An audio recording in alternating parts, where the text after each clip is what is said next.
So এই প্রচণ্ড গরমে আমরা সিদ্ধান্ত নিলাম একটা রেস্টুরেন্টে গিয়ে কিছুক্ষণ এসির মধ্যে ঠান্ডা হব, আর প্লাস এই গরমে কি খাওয়া যায় সেটা নিয়েই আলোচনা করব। মানে গরম থেকে বাঁচার জন্য মূলত আমরা একটু এসির মধ্যে যে খাওয়া দাওয়া করব। সো আমি আছি, আমার এক বন্ধু আছে, আরেকটা বন্ধু আছে, আর একটা ছোট ভাই আছে, সবাই মিলে আমরা গেলাম। আর যে আমাদের খাওয়াবে সে কিন্তু মাঝখানে আছে, ডান পাশেও আছে আরেকজন, বাম পাশে আছে। আমি এখানে কোনো কন্ট্রিবিউট করব না, মূলত তারাই খাওয়াবে, যেহেতু আমার কাছে আপাতত টাকা পয়সা নেই। সো আমাদের অলরেডি অর্ডার নেওয়ার জন্য এক ভাই চলে আসলো। আমরা সিদ্ধান্ত নিতে পারতেছিলাম না আসলে কি খাওয়া যায়, কারণ এই প্রচণ্ড গরমে যেই জিনিসটা আমরা খেতে চাই সেটাই যদি ভালোভাবে না বানায় দেয় তারা, তাহলে তো খেয়ে কোনো মজা পাবো না। সো ওই ভাই কিন্তু ঠিকই বলতেছে যে এটা খান ওইটা খান, আমরা কিন্তু ঠিকই সিদ্ধান্তহীনতায় ভুগতেছি যে আসলে কি খাবো। সো আমাদের এক ভাই আমার বন্ধু রিয়াজ ভাই চলে গেল, সে একটু বিজি আছে ফোনে, সো একটু বাইরে চলে গেল। সো ইতিমধ্যে আমরা দেখতেছি যে আসলে মেনু বুকটা ঘেটে যে কি কি আছে এখানে, আর বর্তমানে কি কি ভালো হচ্ছে সেটা আমরা ওই ভাইয়ের কাছ থেকে শুনে নিচ্ছি, ওয়েটার ভাইয়ের কাছ থেকে, যে কোন ধরনের মানে আইটেমটা এখন বেশি চলতেছে আর কোন আইটেমটায় আমরা খেয়ে শান্তি পাবো আর কি। সো আমরা মেনু বুক ঘেটে ঘেটে দেখতেছি, আর আমাদের যেই সজল আমার বন্ধু সে বলতেছে ঠিক আছে দেখা যাক কি করা যায়।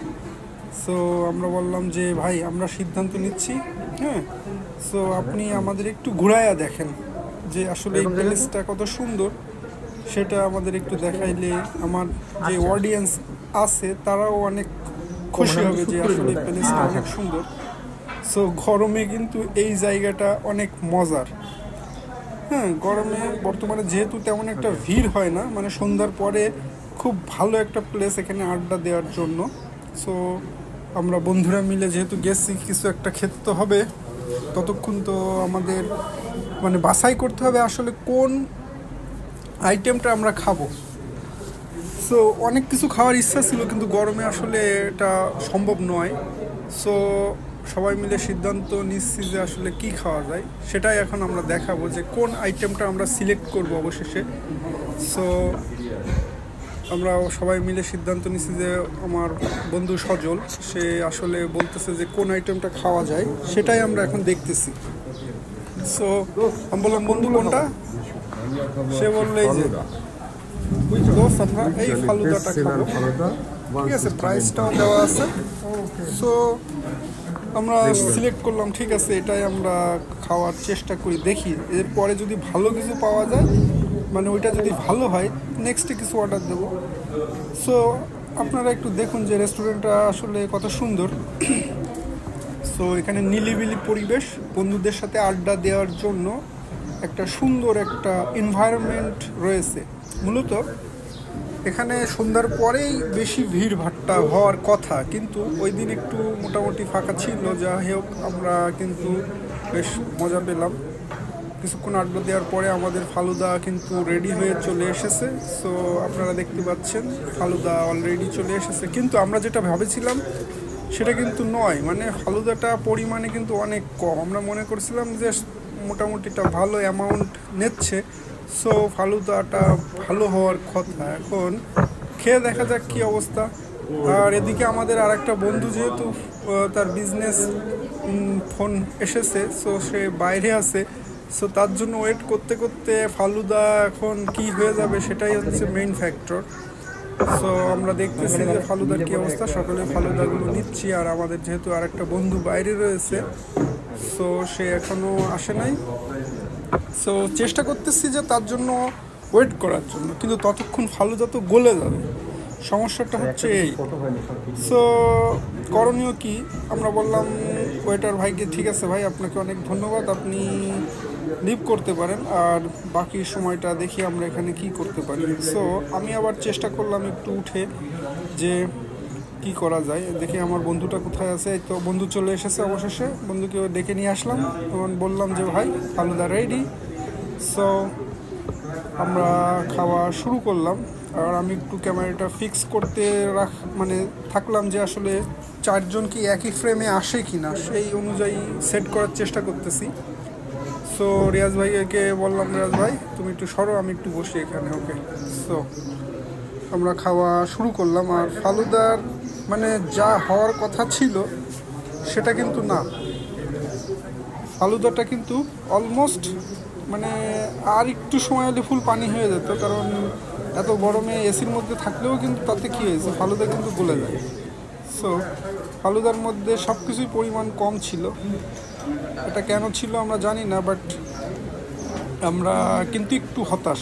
সো আমরা মনে করেছিলাম যে ফালুদাটা খাওয়ার পরে যদি ফালুদাটা ভালো লাগে সেক্ষেত্রে পরবর্তীতে আর একটা অর্ডার আমরা দেব, আর সেটা হবে স্যুপ।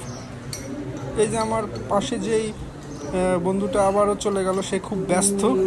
হ্যাঁ, সে যাবে এখন তার ফালুদাটা নিয়ে বাইরে চলে যাবে, কারণ সে খুবই ব্যস্ত। ওকে, সো আমরা তিনজনে ইয়ার্কি ফাজলামি আড্ডা মারতেছি, আর সে তার ফোন নিয়ে ব্যস্ত বাইরে চলে গেল। যাই হোক, এখন আমাদের আর করণীয় কি, আমরা তিনজন বেশ খাচ্ছিলাম আর আড্ডা ইয়ার্কি ফাজলামি মারতেছিলাম। সো সজল আমার পাশে যে বসে আছে বাম পাশে, সে হচ্ছে আমার বন্ধু, আর তার পাশে যে বসে আছে সেও আমার বন্ধু প্লাস ছোটো ভাই। ওকে, সো আমরা কিন্তু তিনজনে বেশ ভালোই মজা করতেছিলাম আর বলতেছিলাম যে ফালুদাটা কিন্তু ছোট পরিমাণে, আর এর মধ্যে যে খাদ্যগুলো দিয়েছে অর্থাৎ বেদানা, কিছু আঙুর ফল অথবা আপেলের টুকরো, এগুলো তেমন একটা ভালো লাগলো না। বা ফালুদাটা কিন্তু টোটালি মানে গলে গেছে, অর্থাৎ আইসক্রিমটা গরমে গলে গেছে। এখন আমার বন্ধু সজল সে হাসতেছে আর কাছে এইভাবে খেতে হবে, যেহেতু গলে গেছে আর একটু মজা হবে যদি একটু পানি মেশাই খাই। এই যে এখন আমার ছোটো ভাই ওটা পানি মিশাই দিচ্ছে যে ভাই তুই ঢেলে একটু মিক্সিং করে ওই যায়, আবার ও নেচ্ছে ও একটু নেচ্ছে। আচ্ছা ঠিক আছে, দুইজনে পানি মিশাই খেয়ে একটু ফালুদা হয়ে গেল। এখন লস্যি গরমে, এখন আমরা ফালুদার বদলে লস্যি খাবো। এই দেখো কীভাবে লস্যি হয়ে গেল সেটাই দেখার বিষয়। আমার বন্ধু চুমুক দিয়ে ফালুদাটা খেয়ে ফেললো, আর ছোটো ভাই সাগরও চুমুক দিয়ে ফালুদাটা খেয়ে ফেললো। আসলে মজাটা এই জায়গায় যে আমরা ফালুদাটা খেলাম, বাট তেমন একটা মজা পেলাম না, কারণ পরিমাণে খুবই অল্প ছিল আর সব কিছুই কম ছিল। আমিও একটু চুমুক দিয়ে শেষ করলাম, যেহেতু পানি মানে ফালুদাটা গলে গিয়েছে। সো আমিও শেষ করলাম। অবশেষে আমাদের আড্ডা ফাজলামির মধ্যে আমরা একটু সময় অতিবাহিত করলাম, কারণ বাইরে প্রচণ্ড পরিমাণ গরম, আর এই গরমে অতিষ্ঠ হয়েই কিন্তু মানুষ এখন যেখানে এসি পাবে সেখানে একটু কিছুক্ষণ অবস্থান করার চেষ্টা করবে। সো আমরাও সেটাই করতেছিলাম। এখন পানি কিন্তু ফালুদার থেকেও বেশি ঠান্ডা, কারণ আমার বন্ধু বুঝতে পেরেছে, তার জন্য সে পানি খাচ্ছে। সো আমি কি করলাম, আমি একটু ক্যামেরাটা নিয়ে আশেপাশে দেখানোর চেষ্টা করলাম। আমাদের খাওয়া শেষ, আমার বন্ধু বিল পে করবে, আমার ছোটো ভাইও বিল দিয়েছে, আর আমাদের যে বড় ভাই এখনও তার খোঁজ নেই, সে ফোন নিয়ে বাইরে চলে গেছে। সো এইভাবেই মূলত আমরা একটু মজা করলাম। সো রেস্টুরেন্টের থেকে বের হয়ে বাইরের এনভায়রনমেন্টটা আপনাদের দেখাচ্ছি যে কত সুন্দর। দেখুন, সন্ধ্যার পরে সুন্দরই লাগে জায়গাটা। সো গরমের সময় কিন্তু এই প্লেসটা খুবই ফাটাফাটি।